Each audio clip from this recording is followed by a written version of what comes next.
Hello, my History 495 students. This is Professor Donald Earl Collins. It is week 4. I want to talk to you briefly about week 3, claims and warrants, and week 3, historiographical essays. The last sort of big assignment you have before your first draft. You have other parts that you're going to be working on over the next few weeks, including your introductions and thesis and arguments and interpretations, those sorts of things, which relates to what you've already worked on for the last, already. The whole course is designed for that purpose.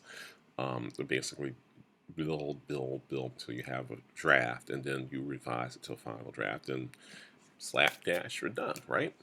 Well, it's not that simple, and neither was your rubric. I've already read through 5 of the 6 historiographical essays you've handed in, and I've also read through claims and warrants through week 3, and you guys are struggling a bit. Not majorly so. It's still kind of early in the process, so you'll have time to clean this up.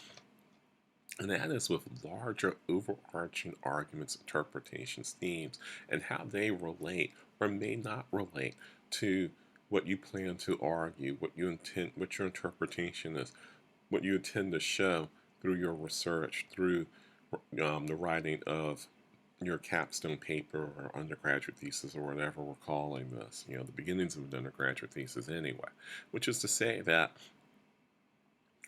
you have a set of secondary readings, right? The rubric basically says for you to summarize. And you guys are doing that. You're summarizing. But a historiographical essay is not really, Daniel Morgan said this, Edmund Morgan said that, Eric Foner said this, James Grossman said that kind, William Cronin said this, Donald Earl Collins said that kind of thing. It's not literally, it's supposed to be summarization.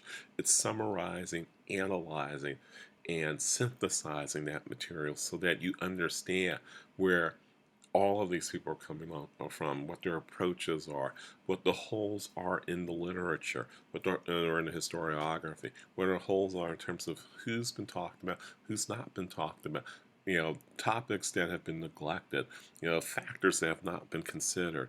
All of those sorts of things are supposed to be part of a historiographic essay. It's not just literally this person said this person said that historian said this other historian said that. And that's what I'm seeing in your historiographical essays. Actually, that's some of what I'm seeing in your claims and warrants are either so specific that you're tying them directly to your argument, or they're so general that they don't really make larger point about historians in the field are doing. You need to try in warrants. You're supposed to be able to do both to show the larger overarching theme, and at the same time, in terms of that synthesis, show how it relates to whatever you're trying to argue in your claim, right? You're doing two things, right?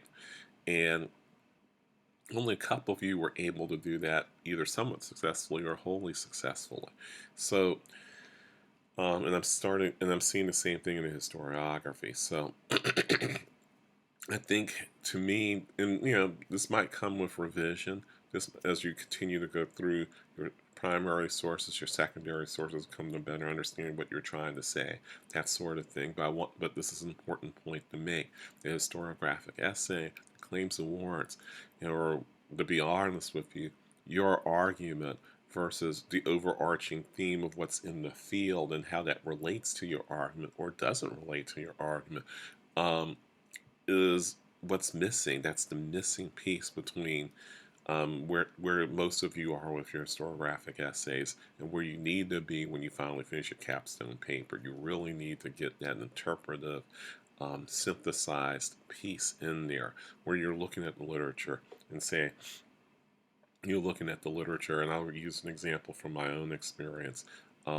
Talking about multiculturalism and multicultural education. Multicultural education didn't even have much of a historical component unless you consider the rise of cultural pluralism at the end of the 19th century and through the first half of the 20th century, which is the precursor to what we understand now as multiculturalism in the first in terms of race and class and gender and immigration status or lack thereof and so on and so forth.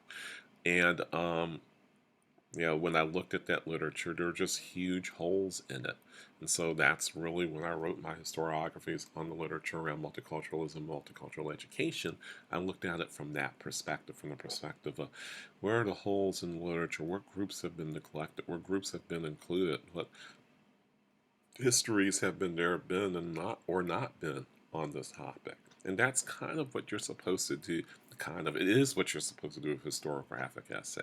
You really look at the nuances and what's being argued about, what's being interpreted, what's not being interpreted, what's not being looked at, what groups aren't being looked at, what groups of people have been neglected, what topics within the larger topic have been neglected, and so on and so forth.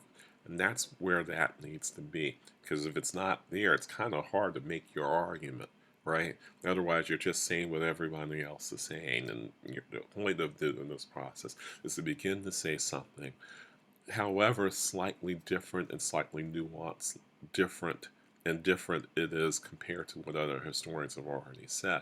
But you do need to say something slightly different. And so, I hope that in the revising of these to be part of your larger paper, larger capstone paper, um, undergraduate thesis, that you think through all of those sorts of things. So, thank you.